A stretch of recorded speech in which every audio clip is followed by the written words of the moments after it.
Today we have Mr. Gaston Dorren, who is the market segment manager for HVAC and data centers at WIKA Group.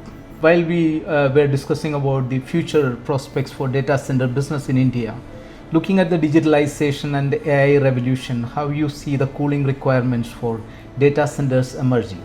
To be honest, that will grow very rapidly.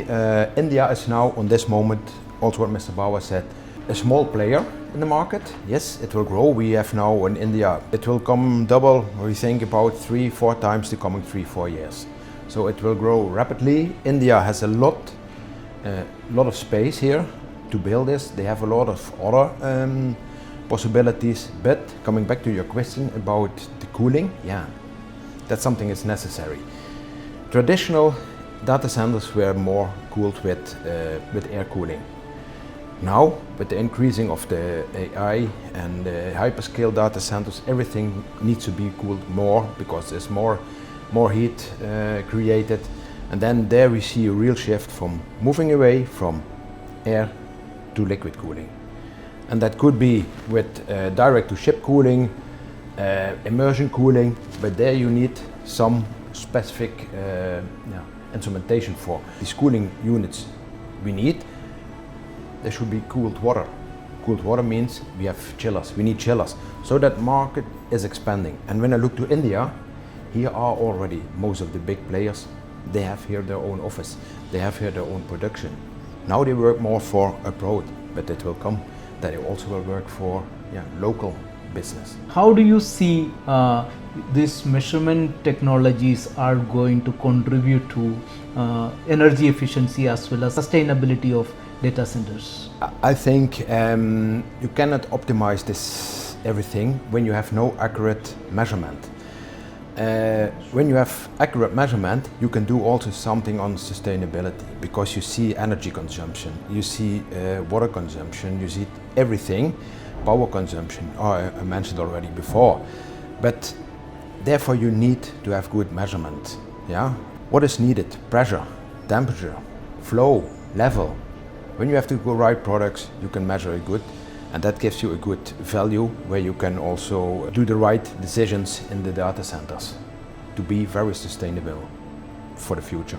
These technologies are going to assist data centers to attain energy efficiency as well as higher level of sustainability. Yes, because that's, I say it's coming all together, and it starts already from the beginning on. Yeah, it needs to fix everything, should fix in each other. And all these things will help to improve what everybody needs. Good sustainability, not too much issues around environmental areas, etc. You mentioned earlier that these AI data centers are transitioning towards liquid cooling from air cooling. What kind of instrumentation challenges we can expect in that? To be honest, on this moment I will say we need to have the most correct and precise data measurements. Now, when I look in traditional air-cooled facilities, there was a focus on temperature, on humidity and differential pressure. In liquid cooling, will we introduce much more, or will we much more see, for example, flow rates we need to measure, supply and return temperature we need to measure in these installations. Pressure, differential pressure, should be measured in these, for example, in the CDUs. Leak detection, is there somewhere a leak? And that is a challenge what maybe will come. But personally, I think when I look to WIKA, we have already a lot of these products. We have already a lot of experience, And there's another way of doing the cooling. So according to you, what trends you notice or innovations you notice in data center cooling? When I look in the data center market, well, I say direct in the cooling, but in general, you see AI more and more important. Hyperscale workflows important. Now, the rack density in the data centers is increasing dramatically. You mentioned already in the question before sustainability. That's also one of the big issues. Energy costs, energy shortages. We need water to cool everything. And I think these are the trends for the coming years, and where we have not trends, it's also a challenge. But from measurement perspective, we have solutions to serve the market. Probably the same significance goes for predictive maintenance as well? We need to go more to predictive maintenance, and we have already products. We have already products what could work, collect data to give you, and then people can analyze that. What will happen? Yes, we have vibration sensors for pump systems. With this information we are collecting there, we can give advice of we or the users can say, hey, that and that will happen. Please send now already one of the guys there because there a pump will stop or something. It is not yet there, but also when I speak with companies, they think they will it will move in the future in that direction. I cannot say it is in 3 years there or 5 years, but it will come. Because we need to have an uptime for more than 99.77%. Are these current systems are sufficient for high density AI or HPC racks? When I look to the say old style systems, conventional data center loads and are not optimized for the higher thermal densities we need now. So therefore, we need to have more measuring points. We need to have more instrumentation. We need to be more accurate with the measurement points.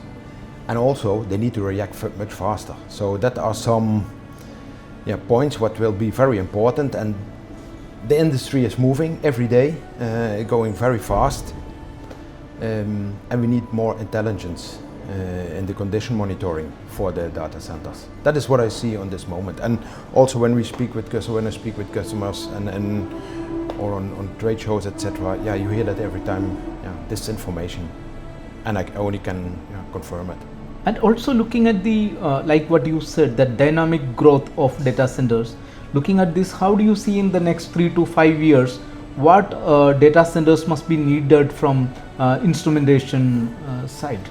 More accurate, more measurement points, pressure, temperature, level, flow, but also more with IoT-based instruments that we can collect the data and do already predictive maintenance. That is one of the big points what we see in the coming years. So you see IoT solutions touching almost all verticals? Yes, when I look to the data centers, for example, you need power. WIKA has a lot of instruments what are going, for example, to high voltage or middle voltage switch gears. We have already equipment. We can use that with an IoT solution in it, so we can control that. That is already there. But also when a customer says, I want to have an IO-Link instrument, pressure, flow, switches, we have it already. So it's not often asked yet, but in the future it will be asked, and that is a direction where it will go. But don't say to me, give me 3, 4, 5 years. Maybe it is already in 2 years there. We can't predict, I can't say now that then it's there. So you are looking at this market globally. Yes. Which are the big countries, or which are the countries you see as the largest market for data centers? Now the biggest, and on this moment, is US. It is almost 50% of the market is US still. When we look to the growing markets, Middle East is growing. A lot of space, a lot of power. Cooling is a little bit more difficult there, but when they have power, they can cool more. India is also one of the upcoming markets, what I see. Then we have Europe in general, but when I look to Europe, it will be, I think, Germany, Italy, UK. But in the Nordics, like a country like Norway, they have a lot of energy. They have a lot of cooling potential. So where I don't see it on this moment is South America. But also some countries in Africa are starting now also to do something. So it will be really global. But with some hotspots, US, 50% of the market is US still. Europe, India will come. China, it is a market, it's moving fast, but also a lot of suppliers you need to be a supplier everywhere around the world, because otherwise you have no chance in this market. Thank you so much for interacting with us, and it is really informative, and you shared a lot about data centers and its business prospects with us. Thank you also for your time, and nice to have this interview with you.